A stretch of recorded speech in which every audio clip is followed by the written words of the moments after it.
আল্লাহ বলে বিকাল বেলা আমাকেই ডাকো, ওয়াহিনা তুজহিরুন, দুই প্রহরে দুপুর বেলা আমাকেই ডাকো। আল্লাহ বলে বান্দা শুধু আমাকেই ভাবো, আমাকেই ডাকো, আমার সাথে সম্পর্ক গড়ো। কাজেই মুসলমান, আপনার যে সন্তান ফজরের নামাজের সেজদা কপালে জোটে না, আমি বললাম আমার নাম আনিসুর রহমান, আমি চ্যালেঞ্জ করলাম আপনার যেই ছেলে ফজরের নামাজ পড়ে না, মেয়ে ফজরের নামাজ পড়ে না, এ ভদ্র না, ভদ্র নয়, ভদ্র নয়, অসভ্য, অসভ্য, অসভ্য।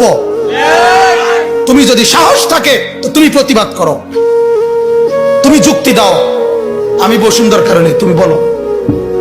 সেজদা বিহীন কোন মুসলমান ইমানদারের ছেলে, মেয়ে, বিবি যার কপালে সেজদা নাই, সে শিক্ষিত হয় নাই, সে সভ্য হয় নাই, সে ভদ্র হয় নাই। আল্লাহ কোরআনে বলছে ইবলিসকে, ইবলিস তুই সেজদা করলি না, অহংকার করেছিস, তুই বের হ আমার থেকে। যেন যে সেজদা করে না সে অহংকারী, আর অহংকারীকে ভদ্র বলে না। কথা বলেন না কেন? অহংকারীকে কি বলে না? ভদ্র বলে না। নাই তো বলেন আপনি পৃথিবীর কোন ডিকশনারিতে আছে কথা যে অহংকারীকে সভ্য বলে, অহংকারীকে ভদ্র বলে? আল্লাহ তো কোরআনে বলছে সেজদা না করা এটা অহংকার। এটা কি বলেন না? তাইলে অহংকারী কি ভদ্র হয়? অহংকারী কি সভ্য হয়? অতএব ছেলেকে ভদ্র বানান, ছেলেকে সভ্য বানান।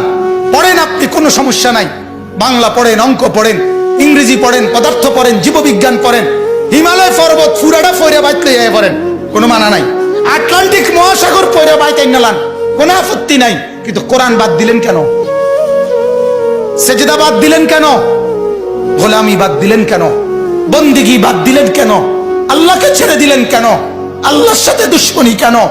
যে ছেলেটা সারাদিন একটা ওয়াক্ত নামাজ পড়ে না, যে বিবি একটা ওয়াক্ত নামাজ পড়ে না, যে মেয়েটা পর্দা করে না, তারে জিজ্ঞাসা করেন না যে মা সবার সাথে সম্পর্ক বজায় রাখো, মালিকের সাথে কেন দুশ্মনী? আল্লাহর লগে কি নারাজি হইলা? আল্লাহর সাথে কি দুশ্মনী? আল্লাহর লগে কেন রাগ করলা? কেন রাগ করলা? এই বাপ, তোমরা যারা সেজদা করো না, তোমরা বলো না বাজান, বলো না, এই দরদি ভাই চিৎকার করে বললাম, তুমি যদি বলো তোমার পায়ে ধরতে, আমি পায়ে ধরতে রাজি। তুমি যদি বলো তোমারে জড়িয়ে ধরে কাঁদতে, আমি কাঁদতে রাজি। তুমি বলো কেন আল্লাহর সাথে রাগ করলা? কেন আল্লাহর সাথে রাগ করলা? কেন আল্লাহর সাথে নারাজ হইলা? কেন সেজদা কপালে জুটলো না? কেন মালিকের সাথে সারাদিনের এত কিছুর বিনিময়ে আল্লাহ তাআলা একটা মিস কল দিলে, 2 সেকেন্ডের একটা মিস কল দিলে বন্ধু তুমি টের পাও তোমার মোবাইলে মিস কল আসছে। এত বড় মসজিদে 6টা মাইকের হরন দিয়া আল্লাহু আকবার বলে তোমারে ডাক দেয়, তোমার একটা বারও কানে লাগে না, বিবেকে লাগে না।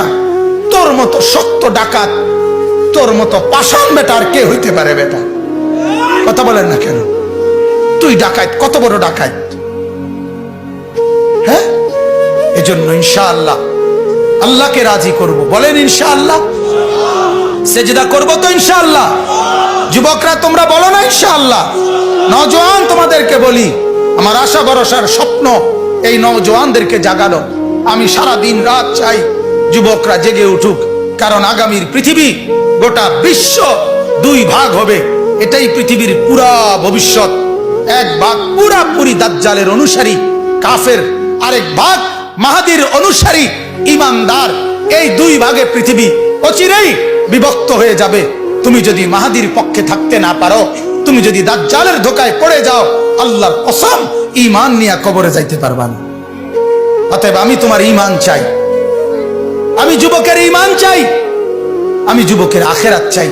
আল্লাহ তাআলা আমাদের প্রত্যেককে ঈমান আমলের দৌড়